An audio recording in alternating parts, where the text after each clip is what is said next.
Good morning all of you.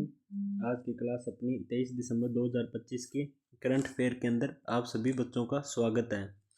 तो बच्चों इस क्लास के अंदर आपको बहुत ही कम क्वेश्चन और ऐसे जेन्युइन क्वेश्चन करवाए जाएंगे जो आपके एग्ज़ाम की दृष्टि से बहुत ही ज़्यादा क्या है, महत्वपूर्ण है। आपको केवल महत्वपूर्ण क्वेश्चनों का संग्रह ही इसके अंदर मिलेगा। ये क्लास बाकी करंट अफेयर क्लासों की तरह नहीं होगी कि जिसमें 50-50, 100-100 क्वेश्चन करवा दिए जाएं और जब एग्ज़ाम टाइम आता है तो बच्चा उन क्वेश्चनों को 100 क्वेश्चनों को भूल जाता है। मान लीजिए बच्चा एक दिन के अंदर 100 क्वेश्चन करंट अफेयर के कर रहा है, तो आप अंदाज़ा लगा लीजिए कि वो 10 दिन के अंदर 1000 क्वेश्चन हो गए और 30 दिनों के अंदर 3000 क्वेश्चन हो गए। क्या बच्चा इतने इतने क्वेश्चन 3-3 हज़ार क्वेश्चन याद रख पाएगा? और फिर 6 महीने के बाद में एग्ज़ाम होता है तो क्या हो गए, पूरे 18,000 क्वेश्चन। तो फिर एक टाइम पर बच्चा क्या करता है, ये सोचता है कि करंट अफेयर एक बोरिंग सब्जेक्ट है, वो इसे छोड़ देता है। लेकिन आज को मैं आप बता देना चाहता हूँ बच्चों कि वर्तमान टाइम में केवल और केवल करंट अफेयर ही एक ऐसा सब्जेक्ट है जो अपनी छाप छोड़ रहा है और करंट अफेयर के कारण ही बच्चे जो हैं पास हो रहे हैं। इसका मेन रीज़न ये है कि अभी अभी पिछले ही कुछ सालों में या कुछ महीनों में बोल लीजिए, जियोग्राफी कल आंकड़े, इकोनॉमिक्स आंकड़े, ठीक है, और पॉलिटिकल आंकड़े सारे के सारे चेंज हो चुके हैं। जिसके कारण क्या है कि क्वेश्चन तो जियोग्राफी का होता है लेकिन वो होता कहाँ से, करंट अफेयर से। क्यों? क्योंकि अभी अभी तो जियोग्राफी चेंज हुआ है ना, अभी करंट में ही तो चेंज हुआ है। तो क्या एग्जामिनर गेम खेल जाते हैं, वो क्या देते हैं, क्वेश्चन तो करंट अफेयर के दे देते हैं। जब बच्चे पूछते हैं कि सर हमें जियोग्राफी के क्वेश्चन नहीं दिए, तो वो बोलते हैं कि जियोग्राफी की क्यों नहीं दी, अब जियोग्राफी करंट में अभी अभी चेंज हुई है तो जियोग्राफी के क्वेश्चन तो दिए हैं। तो इन सब चीज़ों को ध्यान में रखते हुए, न्यू पैटर्न को ध्यान में रखते हुए कि पहले किस प्रकार के क्वेश्चन आते थे, अब किस प्रकार के क्वेश्चन आते हैं, हमने ये क्लास शुरू की है। तो सभी बच्चों का स्वागत है और बिना किसी देरी के अब अपने चलते हैं इस क्लास के पहले क्वेश्चन पर। और इस क्लास में ज़्यादा क्वेश्चन नहीं करवाए जाएंगे, 10 से 12 क्वेश्चन करवाए जाएंगे, लेकिन ऐसे क्वेश्चन करवाए जाएंगे यदि आप महीने में 300 क्वेश्चनों के नोट्स बनाओगे ना, तो 6 महीने के अंदर ना कि 18,000 के बनेंगे, आपको केवल और केवल 1800 क्वेश्चनों के ही नोट्स बनाने होंगे। यानी कि आपको 18,000 क्वेश्चनों के नोट्स नहीं बनाने, आप केवल और केवल 1800 क्वेश्चनों के नोट्स बनाएंगे। और इतने अच्छी तरीके से मैं व्यवहार में उतार दूंगा ना आपकी करंट अफेयर, आप ये सोचोगे कि मैं करंट अफेयर को जी रहा हूँ। और मेरे पढ़ाने का तरीका थोड़ा अलग होता है। जिन बच्चों को ये नहीं पता है या जो पहली बार ये क्लास देख रहा है, वो मेरे पढ़ाने के तरीके पर जाइए, पुरानी क्लासें देखिए, उनके कमेंट्स में जाइए, जिससे आपको पता चल जाता है। मैं व्यवहारिक दुनिया के अंदर बच्चों को घुसा देता हूँ, उनको इंटरफेयर कर देता हूँ, जिससे बच्चा आसानी से चीज़ें समझ लेता है। प्रश्नों की शैली बच्चों इंग्लिश और हिंदी दोनों लैंग्वेज के अंदर है, क्योंकि कुछ बच्चे ऐसे भी हैं जो एसएससी की तैयारी कर रहे हैं या ऐसी जॉब्स की तैयारी कर रहे हैं कि उन्हें हिंदी में चीज़ें समझ नहीं आती है, तो उन्हें इंग्लिश के अंदर भी प्रश्न दिए गए हैं और आंसर भी इंग्लिश के अंदर दिए गए हैं। तो आज का अपना पहला क्वेश्चन है, जिस बच्चों को क्वेश्चन का आंसर पता वो पहले आंसर दे देंगे और फिर अपना एनालिसिस कर लेंगे कि वो अपने प्रश्नों के उत्तर सही दे रहे हैं या नहीं दे रहे हैं। पहला क्वेश्चन है, निम्न में से किस दिन हर साल राष्ट्रीय गणित दिवस मनाया जाता है? यानी कि on which of the flowing days is national mathematics day celebrate every year. यानी कि हर साल कौन से दिन कौन सा मैथमेटिक्स डे मनाया जाता है या राष्ट्रीय गणित दिवस मनाया जाता है? तो इसका ऑप्शन नंबर 1 जो है बच्चों वो है 19 दिसंबर, बी है 20 दिसंबर और सी नंबर है 21 दिसंबर और डी नंबर जो है वो है 22 दिसंबर। तो इसमें से इसका सही उत्तर क्या होगा बच्चों? इसमें से अपना सही उत्तर है वो है 22 दिसंबर। 22 दिसंबर इज द राइट आंसर। 22 दिसंबर को जो है बच्चों मैथमेटिक्स दिवस बनाया जाता है। और ये क्वेश्चन एसएससी के अंदर अभी जो एग्ज़ाम हुए थे उनके अंदर पूछा गया था और वीडियो एग्ज़ाम के अंदर भी शायद ये क्वेश्चन आया हुआ है। तो ये परीक्षा के लिहाज की दृष्टि से और जो वर्तमान में लाइब्रेरियन के जो एग्ज़ाम हो रहे हैं उनमें ऐसे क्वेश्चन पूछे जा रहे हैं, तो उस दृष्टि से हमने क्वेश्चन जो है वो तैयार किए हैं। अब बच्चों बिना किसी देरी के अब बढ़ते हैं अपने अगले क्वेश्चन पर। वो ये नेक्स्ट क्वेश्चन आ गया अपना दूसरा, निम्न में से किसने transformational dealer of the year, यानी कि 2025 का अवार्ड जो था transformational dealer of the year जो अवार्ड था वो किसको मिला हुआ है। Transformation dealer of the year जो किस अवार्ड जो है वो किसको मिला है। तो इसके अंदर आ जाते हैं अपने क्वेश्चनों के ऊपर, ऑप्शन इनके क्या है उन पर आ जाते हैं बच्चों, ठीक है। तो पहला 1 नंबर जो ऑप्शन है वो है जेसा, 2 नंबर है एंटोनिया गुटेरेल है, और 3 नंबर है एलन मस्क, और 4 नंबर है जियाजी इन्फेंटिनो। तो अपना इसका सही आंसर जो होने वाला है बच्चों वो होने वाला है आंसर नंबर 1 जैसा को ये अवार्ड मिला है transformational dealer of the year award जो है बच्चों वो मिला है जैसा को। उसके बाद में आते हैं अपने तीसरे क्वेश्चन पर आते हैं, जिसमें है कि नकली नोटों से सुरक्षा बढ़ाने के लिए हाल ही में किस देश ने अपना पॉलीमर बैंक नोट लॉन्च किया है। यानी कि जो नकली नोट जो होते हैं ना उनसे सुरक्षा बढ़ाने के लिए, यानी कि उनसे जो देश की करेंसी होती है, मान लीजिए कि ये भारत देश है, भारत के अंदर यदि कोई नकली नोट बनाकर छाप रहा है या नकली नोट बनाकर भेज रहा है किसी अन्य देश से, तो यहाँ पर क्या लोगों के पास करेंसी अधिक हो जाएगी, यानी कि जो करेंसी की सीमा से अधिक सीमा होने के कारण महंगाई बढ़ जाती है, इंपोर्ट एक्सपोर्ट जो है वो नकली नोटों से बढ़ जाते हैं, यहाँ से माल ले जाते हैं लोग, असली माल जो है वो ले जाते हैं, यानी कि कोई भी सब्जी हो गई, किसी भी प्रकार की दवाइयाँ हो गई, प्रत्येक प्रकार की चीज़ें जो है यहाँ से बाहर भेज दी जाती है और उनके बदले जो है हमें नकली नोट दे दिए जाते हैं, जिससे क्या है भारतीय करेंसी जो है डाउन होती जा रही है।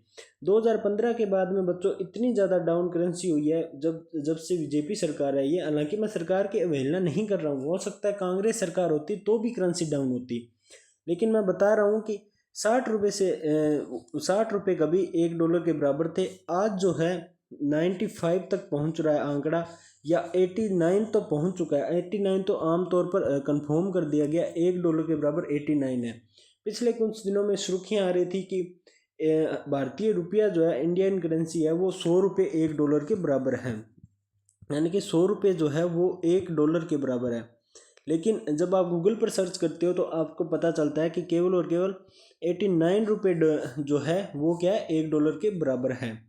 तो इन सब चीज़ों से क्या है सुरक्षा बढ़ाने के लिए पहला पॉलीमर बैंक नोट लॉन्च किया गया है, यानी कि यह एक पहला पॉलीमर बैंक नोट है जो नकली नोटों की पहचान करेगा, उनसे सुरक्षा बढ़ाएगा, या फिर ऐसे चीज़ जो है नोट के अंदर या ऐसी चिप जो होगी वो होगी जिससे कि नकली नोटों का पता चल सके। तो ये कौन सा देश है ये अपने चेक करते हैं। पहला है संयुक्त अरब, या फिर ओमान, न्यूजीलैंड या कतर। कौन सा देश है ये कौन सा देश है?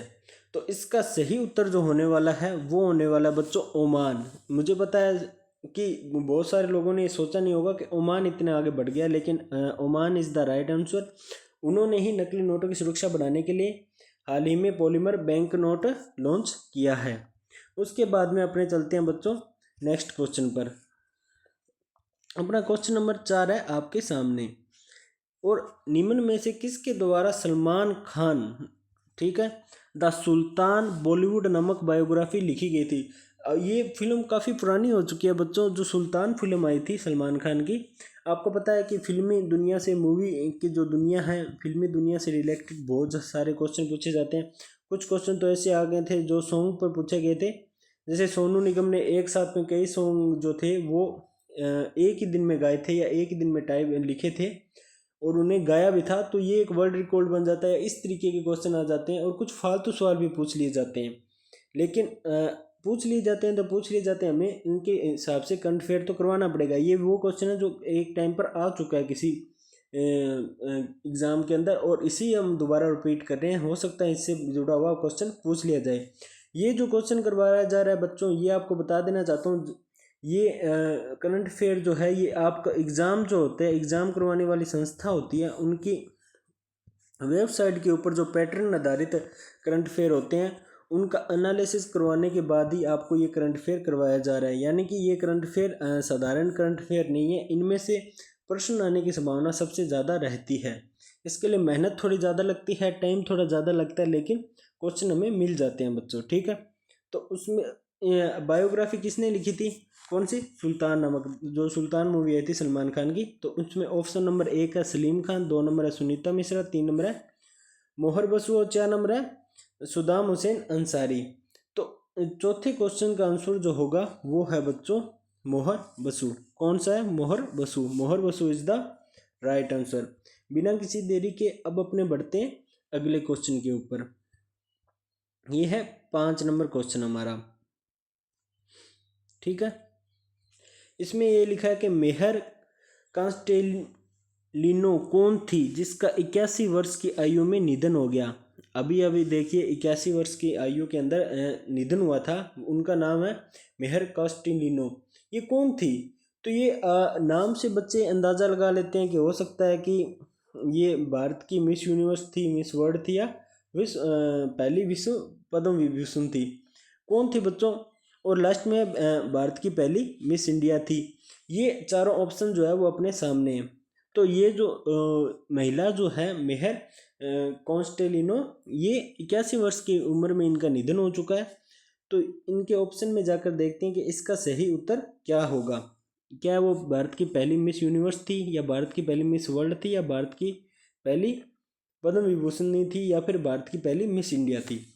तो इसका राइट आंसर जो है वो है बच्चों ऑप्शन नंबर डी, वो भारत की पहली मिस इंडिया थी, ठीक है। ऐसे क्वेश्चन पूछे जाएंगे क्योंकि ये देख लीजिए, जो भारत की, जो इंडिया का नाम सबसे पहले विदेश में रोशन किया है जिस महिला ने, उससे रिलेटेड तो क्वेश्चन पूछा ही जाना है। और अभी आने वाले एग्जामों में पूछा जाएगा। प्रत्येक एग्जाम जो होने वाले हैं, 2nd grade 3rd grade teacher के होने वाले, एसआई के एग्जाम में खास तौर से ये क्वेश्चन पूछे जाते हैं, क्योंकि ये चीज़ें इंपॉर्टेंट हो जाती है। जो कि पहली मिस इंडिया यूनिवर्स जो थी, भारत की पहली मिस इंडिया थी, तो उनके क्वेश्चन तो आएंगे जिनका अभी निधन हो चुका है। फिर आते हैं क्वेश्चन नंबर 6 पर, जो कि अभी का है। वो है ये कि हाल ही में भारतीय डाक एवं दूरसंचार लेखा और वित्त सेवा ने अपने किस संस्थान दिवस को संचार लेखा दिवस के रूप में मनाया है। मैं क्वेश्चन को एक बार आपको थोड़ा सा जूम करके बता देता हूं बच्चों। क्वेश्चन ये है कि हाल ही में किस भारतीय डाक एवं दूरसंचार लेखा, यानी कि भारतीय डाक सेवा जो होती है वो, या दूरसंचार लेखा होती है, ये दोनों यानी कि संदेश पहुंचाने का काम करते हैं, और वित्त सेवा ने अपनी किस संस्थान दिवस को संचार लेखा दिवस के रूप में बनाया। यानी कि इनका जो संस्थान दिवस था, उस किस संस्थान दिवस को जो है वो संचार लेखा दिवस के रूप में बनाया है। तो इसके ऑप्शन पर चलते हैं बच्चों अपने। क्या वो 49वें थे, या 50वें थे, 91वें थे, या 52वें थे। तो इसका उत्तर जो होने वाला है वो होगा 51 बच्चों। 51वें जो संस्थान जो था, दूरलेखा संस्थान था, वित्त सेवा संस्थान जो था, इनका 51वां, यानी कि 51वां जो वित्त सेवा संस्थान जो था उसको संचार लेखा दिवस के रूप में बना दिया, यानी कि उसे संचार लेखा दिवस के रूप में बना दिया। वैसे वित्त सेवा में अपने दूर संचार लेखा को संचार लेखा दिवस के रूप में बनाया हुआ 51। उसके बाद चलते हैं अपने क्वेश्चन नंबर 7 पर, कि निम्न में से किस शहर में 28वां दिव्य कला मेला आयोजित किया गया है। 28वां दिव्य कला मेला आयोजित किया गया, यानी कि आर्ट जो थी, जैसे डांस हो गया, या राजस्थानी कल्चर हो गया, या अन्य राजस्थानी कल्चर हो गया, या पंजाब हो गया, या अन्य राज्य जो है उसमें भारतीय राज्यों के अन्य अन्य स्टेट्स के लोग जो है अपनी कला का प्रदर्शन करते हैं, अपनी आर्ट का प्रदर्शन करते हैं। तो इससे पहले 27 बन चुके हैं। जो 28वां जो दिव्य कला मेला आयोजित किया गया था, कला मेला यानी कि आर्ट मेला, ठीक है, कला मेला आयोजित किया गया, वो कहाँ आयोजित किया गया था, कौन से शहर में आयोजित किया गया था। तो बच्चों 7वें क्वेश्चन का आंसर जो है वो होगा नई दिल्ली। नई दिल्ली के अंदर जो है 28वां दिव्य कला मेला आयोजित किया गया था। फिर अपने चलते हैं बच्चों क्वेश्चन नंबर 8 के ऊपर। हमारा क्वेश्चन नंबर 8 है हमारे सामने, ये देखिए, निम्न में से किस राज्य में भारत का पहला राज्य स्तरीय मल्टीनेशनल पार्क, यानी कि टाइगर, ये क्वेश्चन लगभग बच्चों को पता होगा, जो करंट अफेयर करते हैं व्यवहारिक रूप से, जो नहीं कर रहे हैं वो आज ध्यान लीजिएगा, ठीक है। मल्टीनेशनल पार्क जो है, यानी कि इंडिया पार्क जो है टाइगर कॉरिडोर विकसित किया गया है। यहाँ पर मल्टीनेशनल पार्क टाइगर कॉरिडोर विकसित किया गया, किस राज्य में किया गया है? तो इसका सही उत्तर जो होने वाला है वो है बच्चों, वो है मध्य प्रदेश। मध्य प्रदेश के अंदर राज्य स्तरीय मल्टीनेशनल पार्क टाइगर कॉरिडोर जो है वो विकसित किया गया है। अब चलते हैं बच्चों अपने 9th क्वेश्चन के ऊपर, क्योंकि अब अपने बिना किसी देरी के क्वेश्चन करवाना है ताकि स्टूडेंट का जो है समय भी वेस्ट ना हो। जिस बच्चों को इनका उत्तर पता है वो हमेशा अपने दिमाग में सोच कर रख लेते हैं। BWF world tour finals 2025 Satwik Sairaj, रक्की Reddy और चिराग शेट्टी ने कौन सा पदक जीता है? इन दोनों ने कौन सा पदक जीता है बच्चों? सात्विक साईराज होगी एक तो, ठीक है, और है रक्की रेड्डी ने कौन सा पदक जीता है? तो इसका जो सही उत्तर होने वाला है बच्चों वो है कांस्य पदक। इन दोनों ने क्या है, कांस्य पदक जो है वो जीता है, वो भी BWF के अंदर। BWF के अंदर उन्होंने ये रजत पदक, कांस्य पदक जो है वो जीता है इन दो खिलाड़ियों ने। अब बहुत सारे बच्चे पूछेंगे सर BWF जो है उसकी फुल फॉर्म क्या है, यानी कि BWF का अर्थ क्या है? तो मैं आपको बता देना चाहता हूँ कि BWF की फुल फॉर्म जो होती है वो होती है, तो BWF की फुल फॉर्म होती है बैडमिंटन वर्ल्ड फेडरेशन। यानी कि ये बैडमिंटन के अंदर जो है इन दोनों खिलाड़ियों ने कांस्य पदक जो है बच्चों जीता है। उसके बाद में अपने बढ़ते हैं अगले क्वेश्चन पर। क्वेश्चन नंबर है 10। ये बहुत इंपॉर्टेंट क्वेश्चन है, परीक्षा की दृष्टि से भी आप इसको इंपॉर्टेंट लगा सकते हैं कि निम्न में से कौन $700 बिलियन की संपत्ति तक पहुंचने वाले दुनिया के पहले व्यक्ति बन चुके हैं? यानी कि 700 बिलियन जो संपत्ति जो है इनके पास हो गई है। 700 बिलियन डॉलर का मतलब समझते हो ना, 700 बिलियन डॉलर के अंदर इनकी संपत्ति हो चुकी है बच्चों। तो ऐसे वो इंसान कौन है? तो इसका जो सही आंसर जो है लगभग बच्चों ने अंदाज़ा लगा लिया होगा कि जहाँ पर एक व्यक्ति का नाम आ जाता है शायद वही वो ऐसे काम कर सकता है या $700 बिलियन तक की संपत्ति तक पहुंच सकता है। वो बिल्कुल एलन मस्क जो है वो 700 बिलियन की डॉलर की संपत्ति बना चुके हैं। 700 बिलियन डॉलर की संपत्ति जो है बच्चों वो बना चुके हैं, और ये दुनिया में पहले ऐसे व्यक्ति हैं जिन्होंने 700 बिलियन डॉलर की संपत्ति बनाई है। ऐसे दुनिया के पहले ऐसे व्यक्ति है वो है एलन मस्क। ये इंपॉर्टेंट क्वेश्चन है, पूछा जा सकता है, इसको आप इंपॉर्टेंट लगा लीजिए। फिर क्वेश्चन नंबर आपके पास आता है 11 नंबर क्वेश्चन ये है कि पहला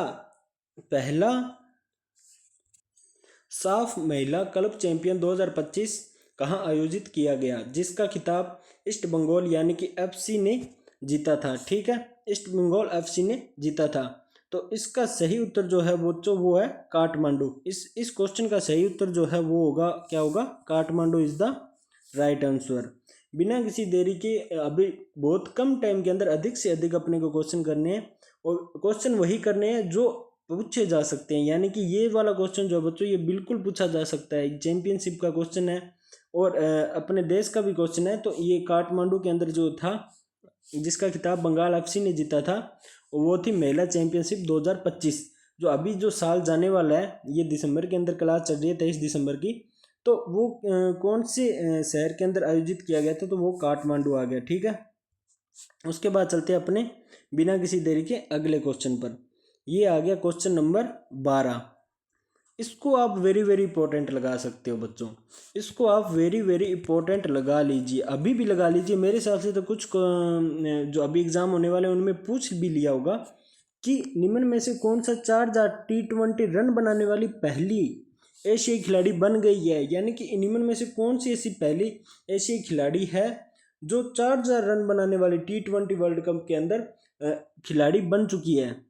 तो उन खिलाड़ी का नाम है वो है स्मृति मधाना बच्चों, और ये अपने भारतीय खिलाड़ी है। ये कौन सी किस देश की खिलाड़ी है? भारत की खिलाड़ी है। स्मृति मधाना जो है वो ऐसी खिलाड़ी है जो 4000 रन बना चुकी है T20 के अंदर। ये पहली महिला एशियाई खिलाड़ी बन चुकी है। यानी कि केवल भारत देश में नहीं बच्चों, भारत देश तो एशिया का छोटा सा हिस्सा है, भारत देश तो यहाँ आ जाता है। एशिया की पूरे एशिया के अंदर जो है वो ये इन्होंने अपना परचम लहरा दिया है स्मृति मंधाना ने। Smriti Mandhana is the right answer. मैं अभी भी बोल रहा हूँ एग्जाम के अंदर ये क्वेश्चन आएगा, इसको इंपॉर्टेंट लगा लीजिए। कुछ क्वेश्चनों के लिए मैं बोलता हूँ इंपॉर्टेंट लगा लीजिए, उसे आप क्या करें किया कीजिए, अपनी नोटबुक में ज़रूर उतारा कीजिए, क्योंकि ये सबसे ज़्यादा इम्पोर्टेंट जो है वो जब एग्ज़ाम से एक दिन पहले आप पढ़ो तो आप ऐसे ऐसे क्वेश्चन पढ़ो जिनके आने की संभावना सबसे अधिक होती है। ठीक है, अभी 6 महीने पहले के क्वेश्चन जो है वो आपको याद होने चाहिए, तो उसमें इंपॉर्टेंट क्वेश्चन याद करने। 18,000 क्वेश्चन लिखने से मैं बच्चों को एक चीज़ बता देना चाहता हूँ, वो स्पष्ट कर देना चाहता हूँ कि बच्चों 18,000 क्वेश्चन रट सकते हो क्या? अगर आप 18,000 क्वेश्चन करंट अफेयर के रट लोगे तो इससे अच्छा GK GS math reasoning English उनके रटिए, आपके इकोनॉमिक्स की रटिए, साइकोलॉजी की रटिए, जो कि जिस हिसाब से तैयारी कर रहा है। तो इतने क्वेश्चन रटने की जरूरत नहीं है। मैं ये समझता हूँ कि पूरे 6 महीनों के अंदर बच्चों के केवल और केवल 1800 क्वेश्चन ही होने चाहिए जो उन्हें पढ़ कर जा सके। बाकी ज्ञान जो होना चाहिए उन्हें व्यवहारिक ज्ञान होना चाहिए। इसी लिहाज से ये क्लास जो है वो शुरू की गई थी। आपको इसकी PDF जो है इस क्लास के नीचे डिस्क्रिप्शन में टेलीग्राम लिंक दिया गया है, उस टेलीग्राम लिंक के ऊपर मिल जाएगी, टेलीग्राम लिंक के ऊपर मिल जाएगी। ठीक है, और जो बच्चे DLIS का कोर्स करने हैं या लाइब्रेरियन का कोर्स करने हैं, लाइब्रेरियन का कोर्स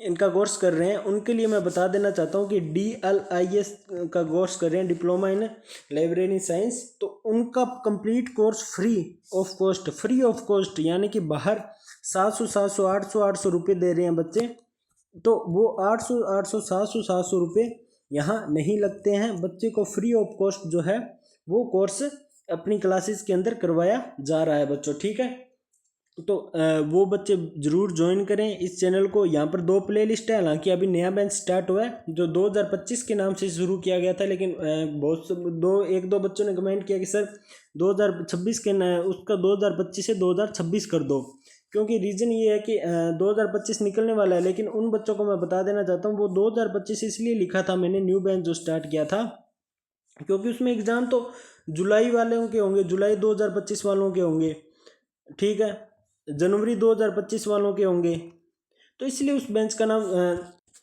जो है वो न्यू बेंच 2025 के नाम से शुरू किया गया था।